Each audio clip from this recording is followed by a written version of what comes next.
Good afternoon, everyone. Thank you for joining to learn more today about the ins and outs of digital accessibility. I am Denise White. I'm the Communications and Engagement Manager here with CML, and I am joined today by Michaela Lederman. Sorry, we went over this beforehand. Michaela Lederman with Aten Design Group. It's a Denver-based firm. Michaela is an experienced designer and developer, also a certified IAAP web accessibility specialist, and she has a passion for inclusivity. So we're very lucky to get her today to talk about accessibility and how that affects your website. We also have with us today Heather Stauffer. She is CML's Legislative Advocacy Manager, and she's been monitoring and advocating for municipal perspectives when it comes to legislative conversations around accessibility. So we'll get a little update from her as well. Before we dive into the content today, though, I just want to do a little housekeeping. So quickly, for anyone who is new to our platform, you should see a little control panel, probably on the right side of your screen. And in that, you should have a chat and a question feature. Please feel free to drop in your questions into either box or chat, whatever. I will be monitoring that from this side. And when we get to the Q&A part of our session, we will get those questions over to Michaela so she can answer them and get you the information you're looking for. Additionally, we are recording the session as we always do, so we will have this recording as well as the slides available after this presentation. I will be emailing that out to everyone who's in attendance today. We will also be posting that on cml.org on our training section area. And then finally, for our elected officials who may be registered and joining us today, you do receive 1 university credit for being in attendance today. I think that's it for housekeeping, so we will dive right into our presentation as we learn more about digital accessibility. But first, we're going to kick it over to Heather.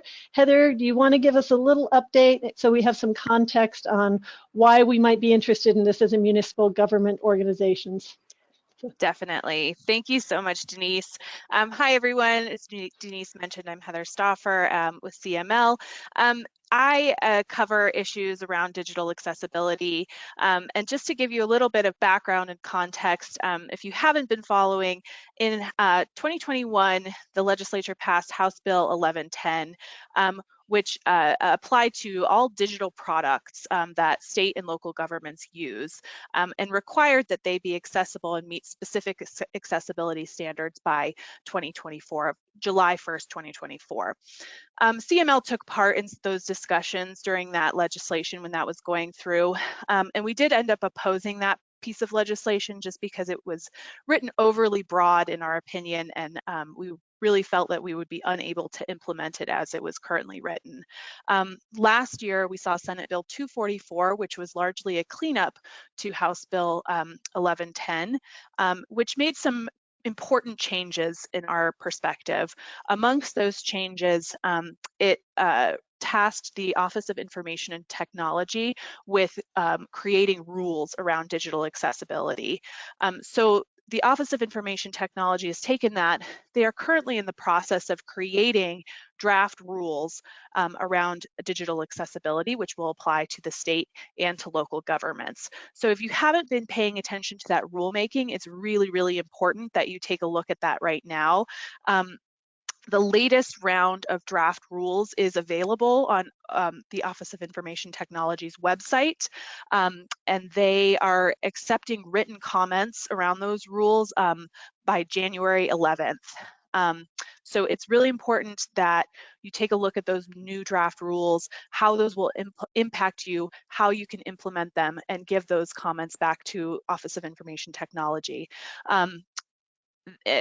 After that, after they receive the rules on January 11th, they're going to go into a public rulemaking hearing on January 23rd, and that's going to be from 1 p.m. to 3:30 p.m. So that's also important to attend and pay attention to. CML has provided comments on the draft rules, on every iteration of the draft rules. We are going to submit those in the next day or so, our latest round of those, and then we will also be attending that rulemaking hearing as well. So we will keep you updated on what those rules look like after rulemaking, but it's also very important that you are paying attention to what's happening in the Office of Information Technology as well. I'll just do a little bit of a plug for their website. They do have plenty of resources for local governments if you're interested in looking at their accessibility guides, and they also have a newsletter that they've made available to state and local government. The last thing I'll mention is that CML has partnered with our colleagues over at the counties at CCI, and we have a digital accessibility work group where we get together about once a month to talk about the latest in digital accessibility. So if you're interested in taking part in that work group, we would be more than happy to have you. I will have Denise put my email in the chat, and you can contact me directly to get on that list if you're not already on that list. Also, if you have specific comments that you would like CML to include in our rulemaking comments, please feel free to send them over to me. And if you just have general questions about the legislation or rulemaking, I'm always happy to answer those for you. So that's all I have to say, and we'll get to the good content we have here. Thanks, Heather. And yes, I will add those links into the follow-up email, but we'll also pop them into the chat so you have them. But whether it's legislated or not, I know our governments really work hard to be inclusive of all their community members. And so I'm excited to turn this now over to Michaela so she can share a little bit more about what accessibility looks like. Thank you for handing it over to me. I'm going to share my screen and we'll go to the webinar, which I'm hoping you all will see it just as we want to see it. Okay, great. I'm also probably going to I'm going to see how it goes, but I may end up turning my video off just in case like it's kind of in the way of the screen itself. But actually, I'll just do that now so that it's not fully in the way. So you'll see my face again during question time. Let me turn the video off. All right. And good afternoon, everyone, and welcome to Intro to Web Accessibility. As mentioned, my name is Michaela Liederman, and I am the Senior Accessibility and QA Lead at Aten Design Group. I am a certified web accessibility specialist through the International Association of Accessibility Professionals. I've been with Aten for over 7 years now, and over Aten's 23 years in service, we have been providing strategy, design, and development to mission-driven organizations. Notably, we have been working with Drupal for over a decade, and we contribute to the project in every way an agency can. Since 2000, we have been working with some of the most amazing mission-driven organizations in the world. We were founded to do work that matters. It's how we attract the clients we want to work with. It's how we attract the team that we need. And it's one of the reasons I joined this team almost 7 years ago as a front-end developer. So before we really dive into Digital Accessibility 101, I'm hoping that we can gauge a little bit of everyone's level of knowledge regarding this topic. I don't have a poll set up, but if you don't mind writing into the chat, if you consider yourself a beginner when it comes to digital accessibility, an intermediate level, maybe you're an expert, maybe you're just here for a refresher, but I think that will help kind of tweak if I need to at all during this presentation, or maybe talk about something, anything different. So feel free to put that into the chat. And just a reminder that today's webinar is definitely more geared towards absolute beginners. But at the end, when we open it up for questions, I'll obviously take any level of questions from you. And then throughout the presentation, if you do have any questions, feel free to put them in the chat or in that question box. I will probably be saving them for the very end unless there is something very important to go over at that point. But from there, I'll let you know, Michaela, they're popping into the question box. We've got a lot of beginners in the audience, a handful of intermediate as well. Okay, great. Thank you so much. Well, that's really great. Then this is perfect for all of you. And even if you were an expert, I do think that this presentation is a great refresher on just why we want to have digital accessible products. It's a great refresher on why we want to make things usable and not just following a checklist. It's a great way to empathize with users who may be interacting with your site. And I think it's just an overall general great approach, a human first approach, as we say here. So overall, let's dive right in. So what exactly is the problem? Well, people are glued to their phones, computers, tablet, and wealth of information and knowledge at their fingertips. If you wanted to go to a movie, how would you find out what time it was playing? Or if you were in a new city and wanted to go out to eat, how would you find somewhere that you actually like? The internet is the main source of information for pretty much everyone nowadays. And according to the CDC, 61 million adults in the US live with some form of a disability. And as you can see here, this is from 2020. There obviously hasn't been any kind of major census since then. I imagine this number will actually end up going up in the next couple of years. But that equates to about 1 in 4 adults in the US, or about 1 in 4 potential users that may be interacting with your site. And even more surprising is that this statistic doesn't even include the number of internet and smartphone obsessed children in the country, many of whom may qualify as disabled as well. So how do people who are blind or have low vision get the same information? What about people with a lack of mobility or mouse control for touchscreen gestures? These questions are why there has been such a major push for more accessible products. So what exactly is digital accessibility? Well, it's defined as the way that websites, tools, and technologies are designed and developed so that people with disabilities can use them. And obviously we want everyone to use our product, but this is great, we want this to happen, but how do we actually implement this into practice? Well, overall, creating accessible technology means following the principle of POUR. This is what your international guidelines are based off of and grouped by. POUR stands for perceivable, operable, understandable, and robust. So let's talk about perceivable first.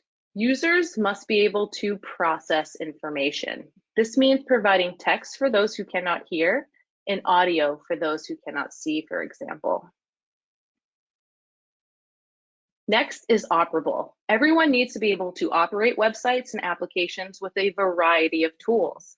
Many users with disabilities cannot operate a mouse. Keyboard and screen reader controls must be usable and must be present. And if users can perceive and operate a website, that doesn't necessarily mean that they can understand it. Understandable websites use clear, concise language and offer functionality that is easy to comprehend. If accessibility is starting to feel like usability, that's because usable websites are inherently more accessible. And finally, robust. Your product should work across all platforms and on all browsers and on all types of devices. So you're probably thinking that you understand the principle of POUR. It's pretty straightforward and it makes sense, but it doesn't really make sense how to implement these principles into the website. And that's where the international guidelines come into play. So what guidelines do I keep referring to? Well, I'm talking about the Web Content Accessibility Guidelines. You'll see it probably written more as WCAG. You may hear it as WCAG, you may hear it as WCAG, WCAG, or anything of the sort. Just know that these are the guidelines we're referring to, as well as the Section 508 of the Rehabilitation Act of 1973. So let's dive into Web Content Accessibility Guidelines. These are the international guidelines for accessibility standards for the internet. This goes for desktops, laptops, tablets, and mobile devices. We're currently on version 2.2 as of October of 2023. It was a long time coming, but I'm very happy we're finally at that 2.2. These guidelines are grouped and separated by the principle of POUR that we just talked about. So there's a grouping of guidelines. So anything that's marked as like a 1.2, 1.3, 1.4, anything that starts with the 1 is under the P for perceivable. Any of those guidelines that start with the 4s is R for robust, 3 for U. So it's kind of grouped in a way that actually makes sense. With this is that there are actually 3 levels for each criteria within each guideline. There's A, AA, and AAA. A is that absolute bare minimum. It's found on every single site, most likely. It's one of those things that you should be doing. A lot of times it's things that you're not even thinking about, but it's just best practice and it's already being done anyway. A good example of an A guideline is just including alternative text for images. It's something that you know that you need to do and it's something you will be doing. AAA is kind of that opposite spectrum there, where it's a lot of times it's not really relevant to just a normal everyday website. It's usually a lot more like touch sensitive, drag and drops. It's things that are probably more relevant on apps and on your like phone apps or any kind of major interactive website. There's also an instance with AAA where there's just a secondary version of a criteria. So for instance, contrast, making sure that we have high enough contrast as a AA and a AAA option. And this is where we talk about AA is the one we want to shoot for, and that AAA, if there's 2 options, is the one that's just kind of like above and beyond. You can go for it, but as long as you're meeting that minimum requirement, you should be good. And that AA version is something that we all need to adhere to. This is something that the Department of Justice focuses on. This is what 508 is pointing to. This is what everything is going on that we should be doing, the AA guidelines. This is kind of that bare minimum that we should all be doing and something we should be relevant on. All versions that we're on, so 2.2, are all backwards compatible. So if you are staying up to date with the most recent version of WCAG, then you upgrading to the newest version should be a breeze. The only time that this isn't backwards compatible, and I know that I'm saying that it is, now I'm saying it isn't, is that from 2.1 to 2.2, for the first time, we actually got rid of a criteria or a guideline that was just no longer relevant. So what I'm trying to say there is that you don't have to worry about it. It's no longer relevant because technology has just surpassed all those years of when this was originally first written. It's not necessary anymore. Your computers, your browsers automatically do it anyway, that it's no longer relevant, so we got rid of it. And some guidelines can be reviewed with automated testing tools like Wave or ACTS or Lighthouse. However, a majority follow human logic and actual user testing, and therefore they require manual testing. There is no one solution for digital accessibility, so do not let those accessibility widgets and those overlays and everyone that's saying, just throw this code in here and it will fix everything you have. Don't fall for those. You just have to make sure you're getting your manual testing done and your user testing done to ensure that it is accessible. And next, we're going to talk about Section 508 of the Rehabilitation Act. So this is one that a lot of my clients actually talk to us about because they are very adamant of, well, we have to follow Section 508. But here's a little catch. This is just a federal law which requires programs and activities funded by federal agencies to be accessible to people with disabilities. What people get confused about is that they think that these are completely separate guidelines from WCAG when it comes to your website. And yes, this Section 508 in the Rehabilitation Act, it covers more than just your site. It includes PDFs and career opportunities and so on. But the relevant part of this that is pointing to digital accessibility and website accessibility just points to WCAG 2.0 as the guidelines to follow. Because as mentioned, these are the international standards. So working with Aten, we can help you no matter what your situation is, or if you want clarity on the difference, we're always here. I love talking about this stuff. So even if you just need some clarity, I'm welcome to talk about it. With Section 508 as well, like I mentioned, if you're following the latest WCAG standards, then you are good to go. There are some little differences here and there, but overall, it's not going to make or break your site. Section 508 just allows a little bit more breathing room with a couple things, like you can add some extra links, or maybe you don't need something that's found in WCAG 2.1 or 2.2, but overall, if you're following the latest WCAG standards, you should be good. Oh, but no matter which guideline or act you follow, always remember that digital accessibility is more than just a checklist. I see this all the time. So you're gonna have a technical person on your team go, great, I have alternative text for images. Everything is filled in, no automated testing says I'm good. I included a skip to main content link for keyboard users. That's great, it's in there. Or, okay, great, we're using automated captions on our videos. Everything is working out great. However, when your team only focuses on the technical aspects of accessibility in this checklist, as I'm calling it, then the human interaction aspect is often lost and accessibility actually just isn't achieved. So when you think about alternative text for images, you have to ask yourself, is it actually accurate? Does it convey the content of the image within the context of why it's being used? Is it short and succinct? Does it make sense? Just including alternative text doesn't necessarily make it accessible. You need to make sure that it's conveying the right information, and once that's actually accurate, then it's truly accessible. In the skip to main content link, I see this one all the time. You have to actually find out, does this actually work with a keyboard? Or are you just visually changing location on the page, but the actual focus, the keyboard focus, is still at the top of the page?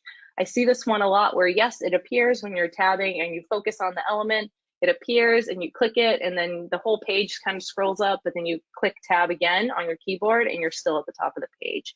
So really, it didn't work. So this checklist is showing you that, yes, you included it, but it's not actually working. Or finally, captions, auto captions. Are these accurate? Are they correct? Obviously, auto captions are a great thing. We want that here, especially in live presentations and such. It's obviously a very important thing to have for those that may need it. However, if you are using auto captions, make sure you download those if you can, and make sure you update them to be accurate and correct. Because what is the point of captions if it's just filled with autocorrects and nothing actually makes sense. So you do want to make sure that you are updating those. And remember that yes, we have the guidelines, but the basis of the guidelines is under the principle of POUR. And one of the most important parts of POUR is to be understandable and usable. So who actually needs an accessible website? We talked about what it is and a little bit of background. So let's dive in to who. I know when I first started thinking about accessible websites, my mind immediately went to someone who needs to use a screen reader. And that's with a very close family member of mine with a physical disability. But in reality, everyone benefits from an accessible website. There may be some demographics we work extra hard to accommodate for, but in reality, creating a more accessible website creates a better user experience for you and for me. But like many others, I fell into the usual groupings. Everyone tends to start off and think that accessible websites are just for blind users, but it can be broken down into 4 main categories. It could be those with visual impairments, motor or physical impairments, auditory impairments, as well as cognitive impairments. Again, I bet when you first hear visual impairments, you immediately go to someone who is completely non-sighted, but really there is more to it. So who am I really talking about when I talk about visual impairments? It could be someone who has no vision at all, like I had mentioned, or it could be someone with low, obstructed, or constricted vision. It could be someone like my father who's colorblind, or even our aging grandparents or all of our aging selves. Maybe you're finally having to use glasses, for instance. You're using assistive technology in a way to make sure that you can see what you need to see. Now, when I first heard low or poor vision, I just assumed blurry eyesight or losing one sight completely or something of that sort, but I didn't think of people who have a constant tunnel vision as an example. So let's take a look at this example. This is a great one where we have the checklist. We can check this off. So we have a label and we have an input. I'm hoping you can see my mouse a little bit. So we have labels on the left and we have inputs on the right. Technically, this passes automated testing because they're associated with them. We have them in there. However, there's a lot of white space in between the labels and the inputs over here. So you can see you don't really think much of it, but really this could cause some issues for those who maybe have a difficult time looking over at the inputs. So actually I have a video here.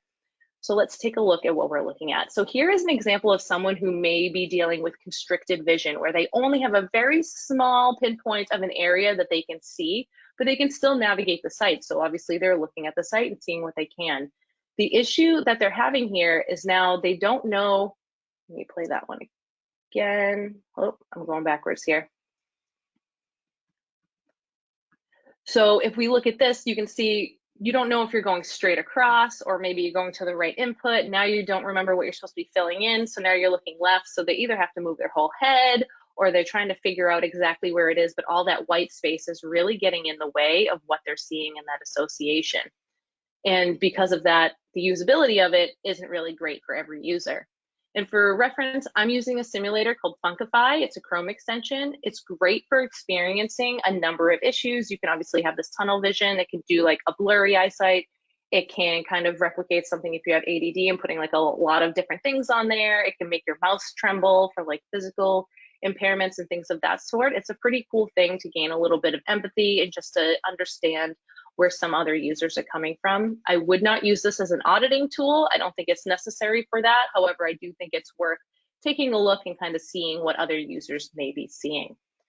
So with that, I would recommend probably doing something like this. This is obviously a better solution than what we saw before, because now we can see that all the labels and the inputs are right next to each other. We don't have to worry about having that issue of, oh, are we with the right input or are we with the right label and so on. However, this brings up another issue. One thing that right-aligned text is really bad for is overall readability. And that's because a lot of users expect to see that line of text like lined up right, kind of how it is here on left line, so they can easily go from line to line and see what they're reading. Some cognitive users and some visual users have a little bit of an issue when it comes to trying to read it at such a jagged point like this, and especially with all this white space. So you think that this is better, but really you're causing just another issue. So ideally, sticking with something tried and true like this by having the labels right above the input with a little bit of space to the next one is the best way to do it. No one will be confused, the readability is great, and everyone understands what's going on. Another thing I want to talk about is related to vision. I mentioned colorblind father, is you don't want to be distinguishing by color alone. So if you're having an important interactive element or any kind of important anything like in a call to action or something of that sort, something that's conveying important information, if it's being distinguished by color alone, we want to avoid that.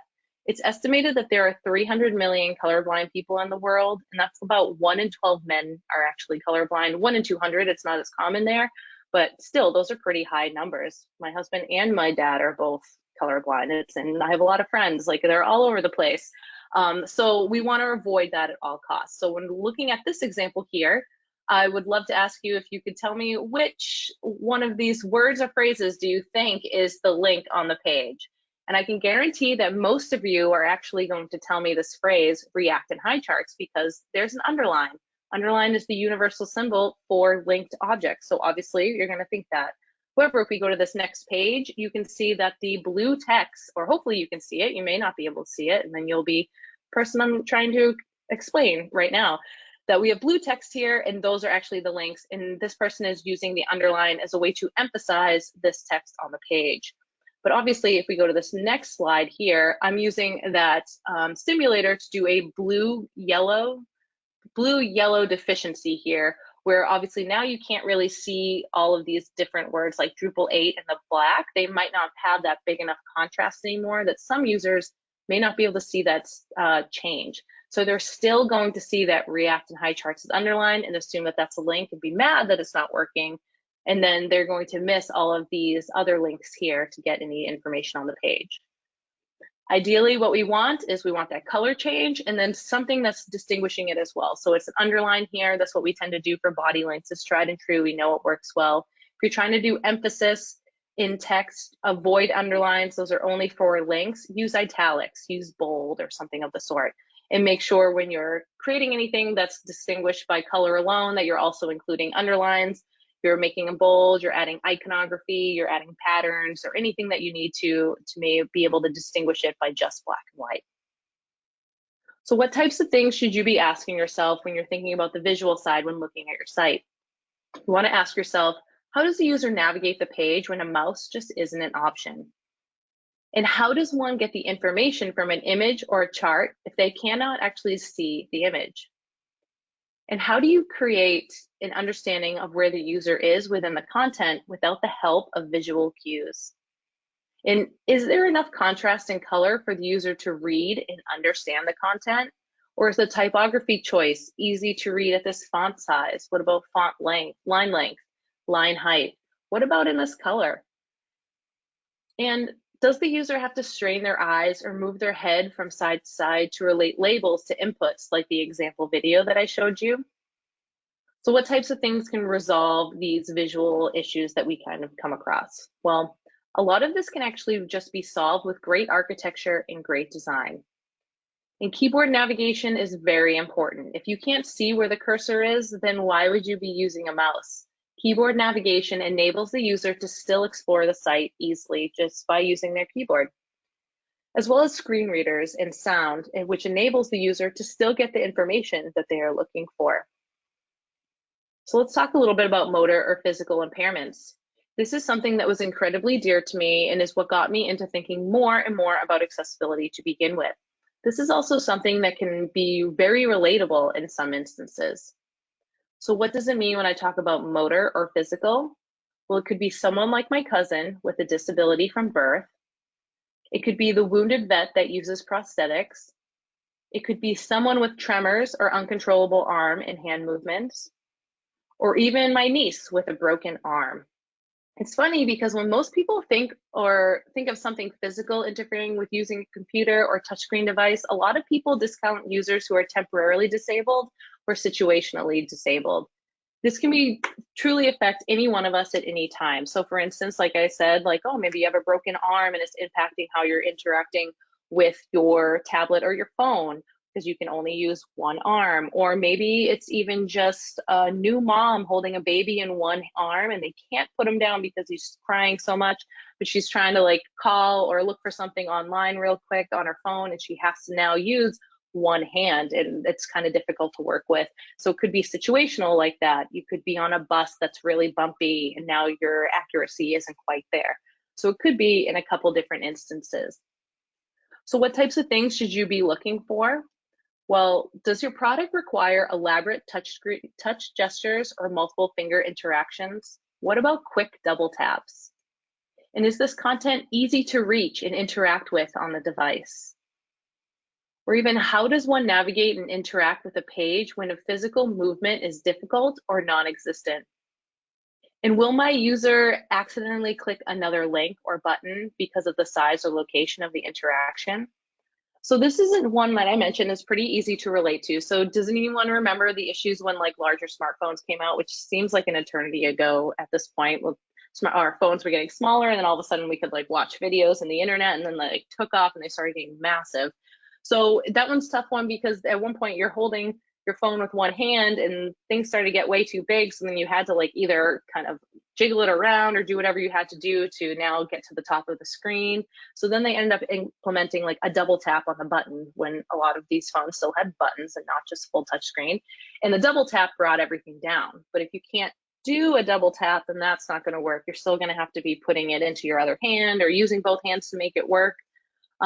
Or for instance, if you're out using your phone on a very cold day and you want to be able to interact with your phone, sometimes your fingers just are not going to work the way that you want them to work. Those double taps or those quick movements are not quite there. So imagine that all the time. It becomes a little bit more difficult. So how is this solved?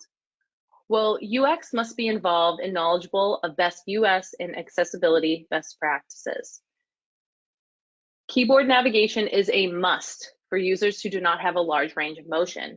Even I am a huge fan of a keyboard navigation and shortcuts. A lot of developers are. A lot of developers don't really want to use a mouse. We're quicker with our keyboard. So we will need to make sure that we are solely able to use it via keyboard. But for those that require it, this is very important. And in some instances, touch keyboards are even easier to use.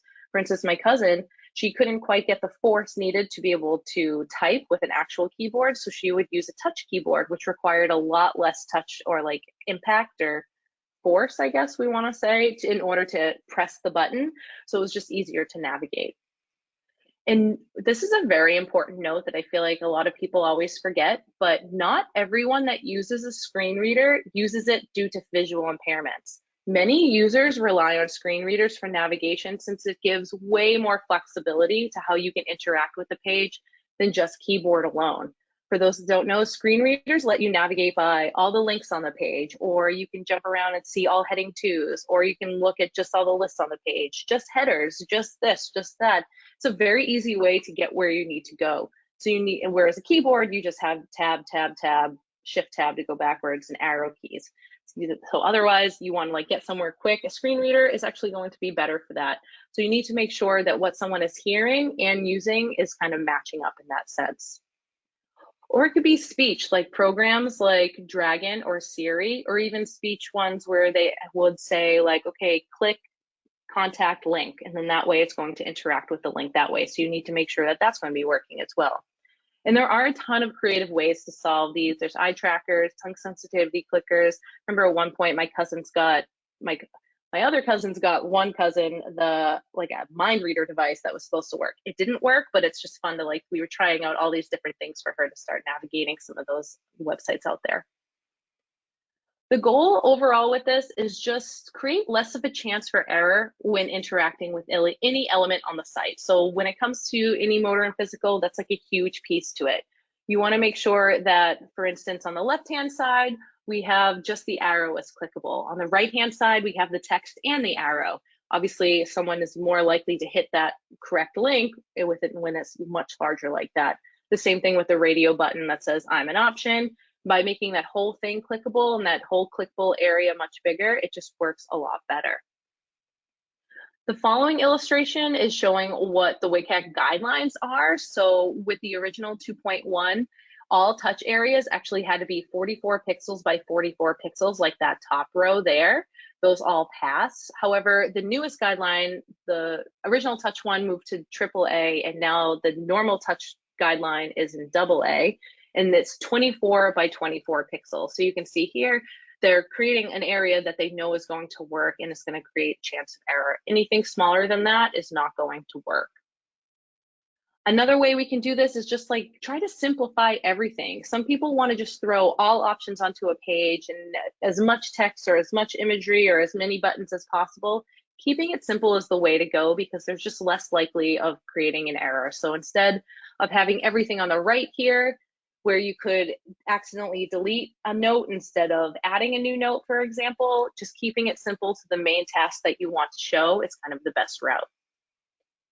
And speaking of keyboard controls, I do think it's important to have an example of how this looks. So it looks like you can't see the top of my screen, which kind of stinks, but you can see that there is a blue outline, or there was. I wish, oh, you can see one over there. I don't know where it, I'm not sure why that's happening, but overall, it's just, you can see exactly where you are on the page with the outline for going there. So if you're interested in playing around with keyboard navigation, you should be able to do it on any site as long as it's following the correct rules. I know for Chrome, you can automatically just go to your website and click in the browser area and then just start hitting tab, and you'll kind of see if you can see where you are. You can interact with what you need to. If you don't know where you are, most likely you need to make sure that you are keyboard accessible. I know if you use Safari or Firefox, I believe you have to turn that ability on.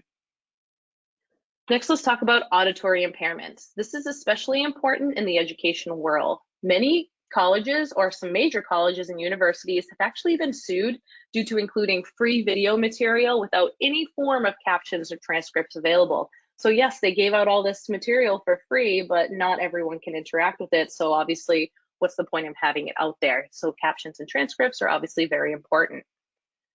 So what does it mean when I talk about auditory? Well, it could be someone who is hard of hearing or completely non-hearing, or it could be someone like my grandfather who wears a hearing aid. So what types of things should I look for? Well, can a user get all information from a video without physically listening to it?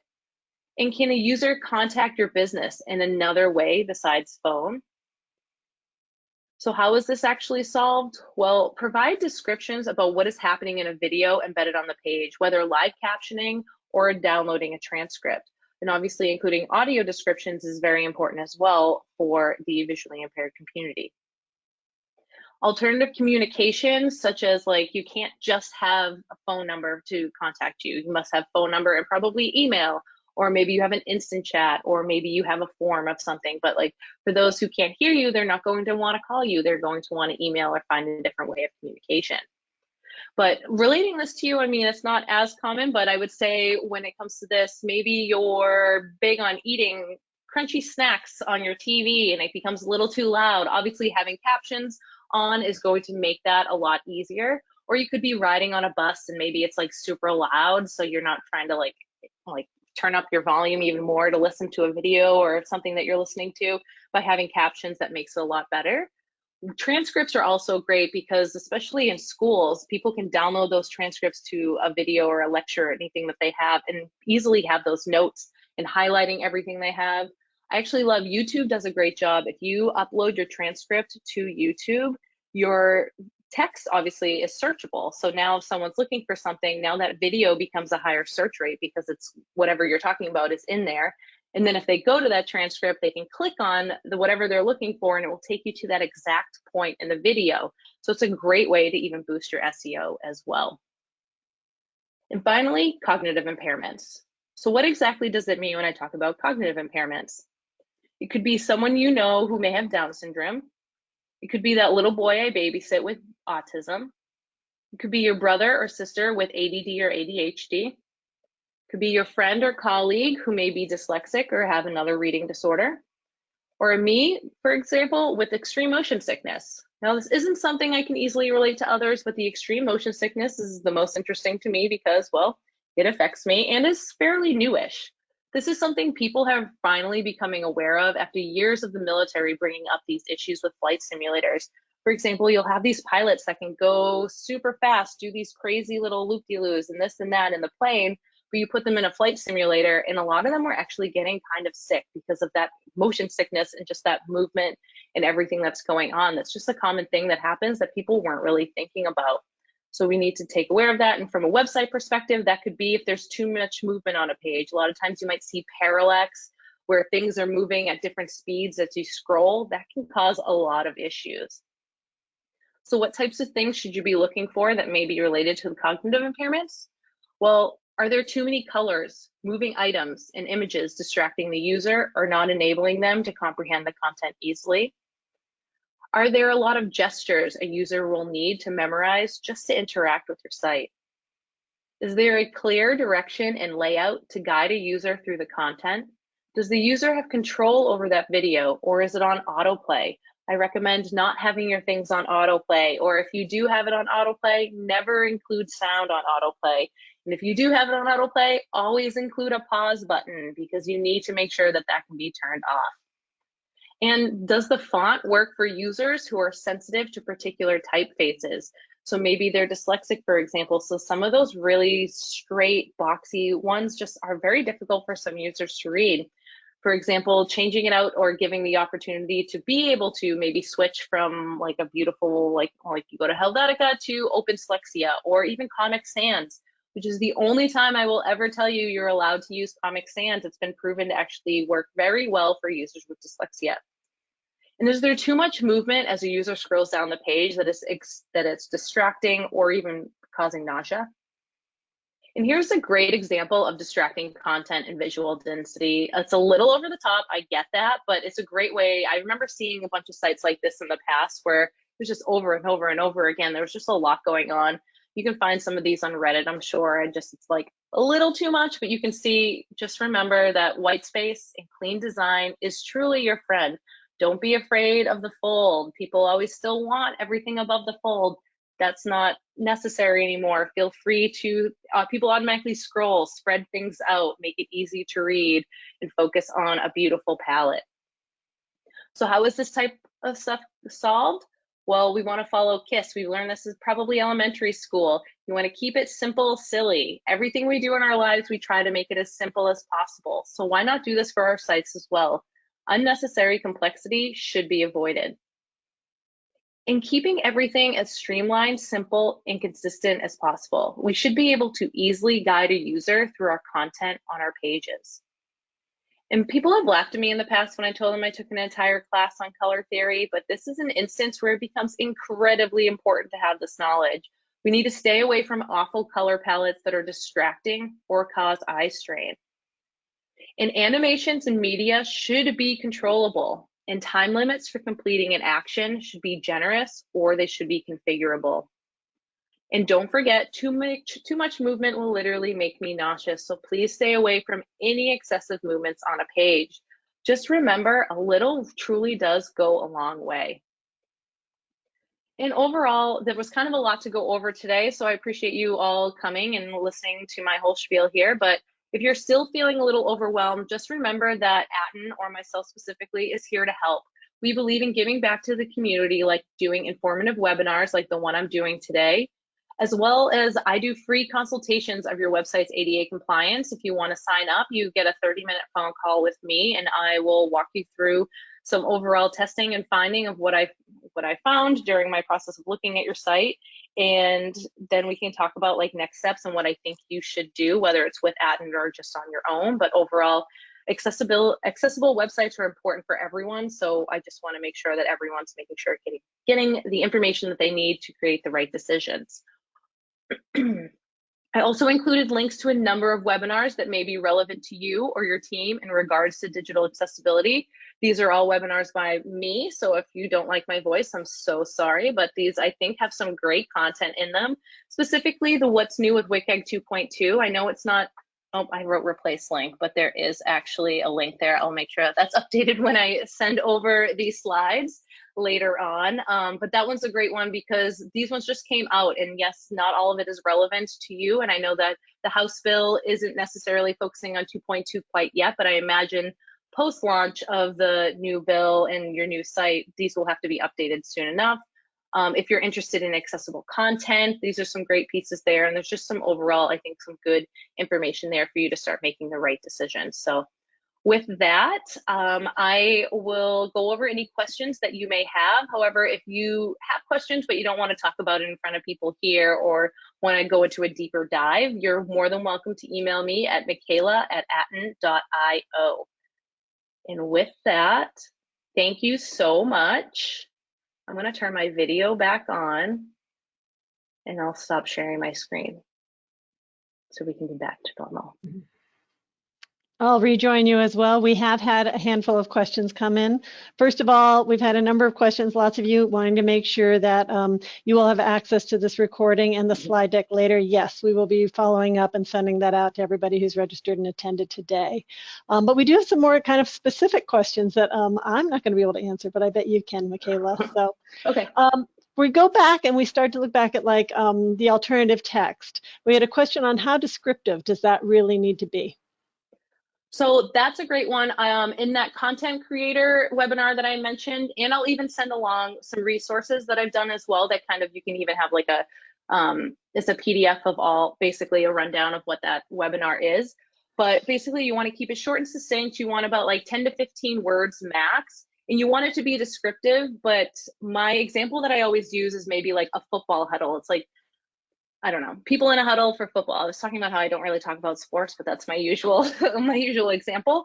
That could have two different meanings. So alternative text is dependent on why it's being used. What is the context that's trying to convey? Sorry, it's always like a handful trying to say that. So for instance, one image, it might just be maybe on a page about the rules of football, and it's saying like a bunch, or like, I don't know how many people are in a field, 11 men on field talking about next play or something, like describing a huddle, versus maybe it's for a youth sign up page, which might now say like boys in a huddle ready for next play or something. So it's one of those, like, things might be changing slightly on why it's being used.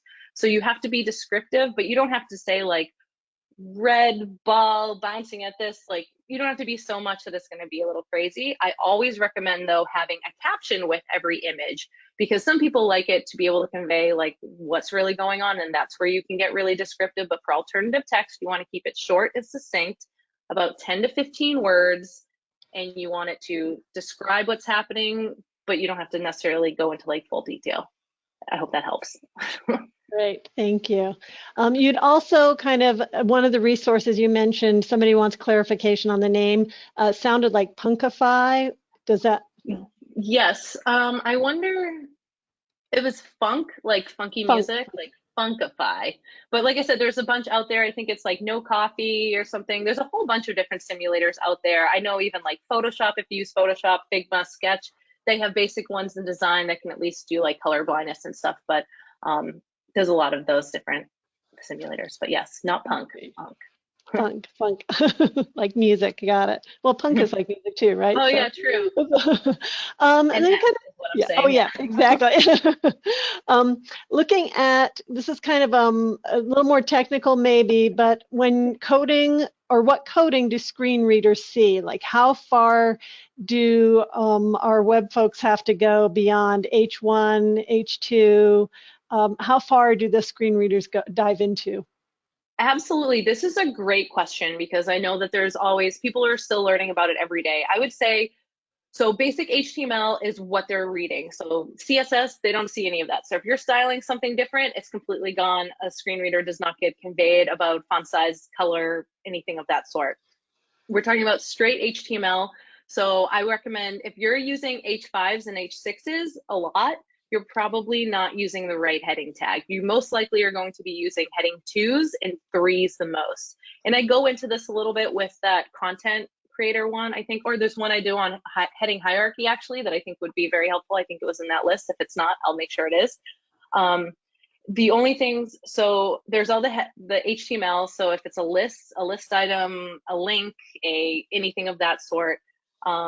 And then there's ARIA, which is another one I'm actually doing a webinar on, I think next month, which talks into more detail. If you are a developer, you'll know a little bit more about it. But all ARIA does is it conveys information to a screen reader user. So basically, if something is like an accordion that has something that expands and doesn't expand, it will tell the user button expanded or collapsed, and like give them a little bit more information versus not having that. But you really don't need a lot of ARIA if you're not including JavaScript. So I could go into this and go into too much detail, so I'm so sorry if this is going over people's heads or it's not relevant, but I would recommend if you were the one that asked that, I would recommend reaching out, and then maybe I can send you the right resources, or we can chat real quickly about it all. Yeah, we can connect you afterwards, but I do think it's helpful for most of our audience to kind of how deep does it go on those headers and whatnot. So it's helpful for that. Thank you. Yeah. So also you talked about, color blindness and doing this class on color theory and research. So someone was asking, are there examples of color palettes that do cause eye strain? Like, are there things people should be avoiding just that are obvious and should be avoiding without having to take the full class? Of course. So one of the biggest ones is obviously like red and blue, or magentas and blues. That's basically what the 3D glasses are. Like having those colors like right next to each other, or maybe it's red on like a blue background, can be really triggering for many people, and can obviously even cause like a little it's like an eye movement that's going on there. And then obviously, so that's a big one from like a color perspective, and just overall contrast in general, making sure that you're at least hitting that 3.1 for major things, and then 4 point, that's escaping me. But overall, if you use automated testing, you'll most likely be able to catch a majority of contrast errors. But you want to make sure that contrast is definitely high enough for everyone to use it. Otherwise, it is like one of those, like you're even like any normal user that's not usually scared of the contrast is going to be having an issue there. So the contrast, and then the reds and blues on top of each other, like yellows on top of oranges, for instance, or vice versa, like those kind of colors that you're like, what is going on? Greens on reds, reds on greens. Just keep it simple. Excellent, thank you. And then we have a question on like PDFs, and again, this is probably a whole rabbit hole we could go to on how to deal with PDFs on websites. But some folks are mentioning that that's one of their biggest problems on their website, is that they really don't know how to start to address those. They're overloaded with PDFs. So any recommendations on where to start, or what could be done there? And I think some of that's content management probably, but. Yeah, because unfortunately, again, I've done a webinar on that too, way in the back. But when it comes to PDFs unfortunately are not accessible to screen reader users. Most of them you have to use proprietary, like they have to download an Adobe specific reader in order to interact with the PDF. And unless it was done correctly, it most likely isn't usable. It's a whole thing. So. But I will say that we do have a lot of clients as well. They have a lot of PDFs, a lot of especially legacy content or archived content that they're not going to recreate all of those. So one thing I always recommend is if you're creating new content, try to avoid PDF as the main source of content. Obviously, make sure it's in an HTML format. Even EPUB is way easier to use because it's based on HTML. If you have archived content that is PDF and you're obviously not going to recreate it, I would say if you're linking to it, make sure you always include parenthesis PDF or whatever the document type is in the link text itself, so that when a screen reader, for instance, will hear like a webinar from January 9th, then they'll know at least that it's going to a PDF, and that they either are not going to look at it, need to request a new format, or they're going to get someone to help them interact with it. So those are for the legacy ones. Anything going forward, make sure you are giving at least a simple text formats for someone to interact. If you do have PDFs that you have to create, make sure they're following visual cues. So like making sure contrast is correct, making sure the font is legible, like those types of things, any of those intuitive good design practices. But I understand you can't just get rid of, like change out all the PDFs. That's kind of impossible for a lot of people. So as long as your accessibility statement is saying that you are open to like giving an alternative format if they're having trouble with it, then I think that that's important as well.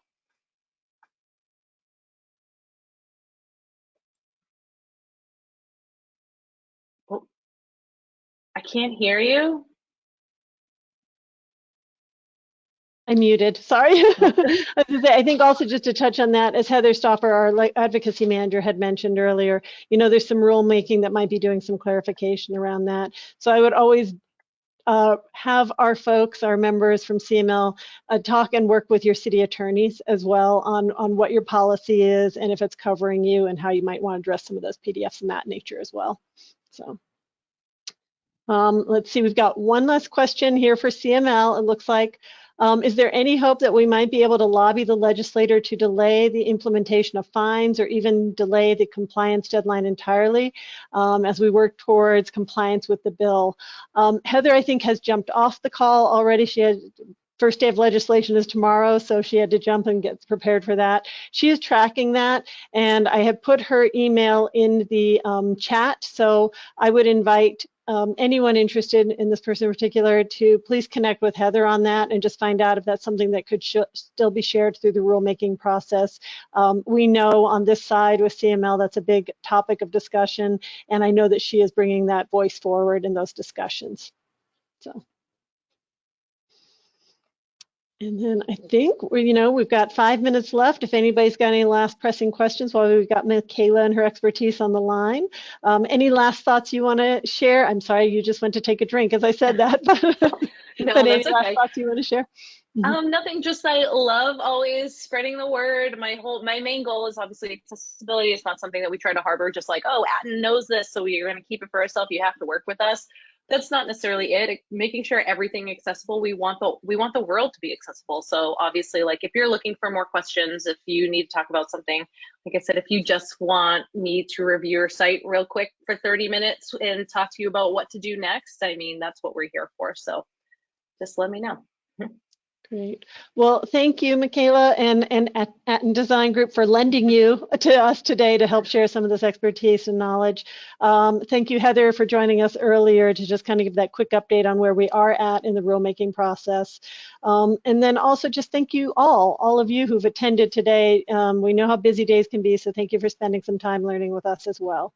And on that note, I think we'll set you free. So thank you. We will send this recording out and the presentation slides out later this week, and with that you'll have contact information for Michaela to reach out for further questions. You can also reach out to me and we can connect you with folks as well. So thank you very much. Have a great afternoon. Thank you.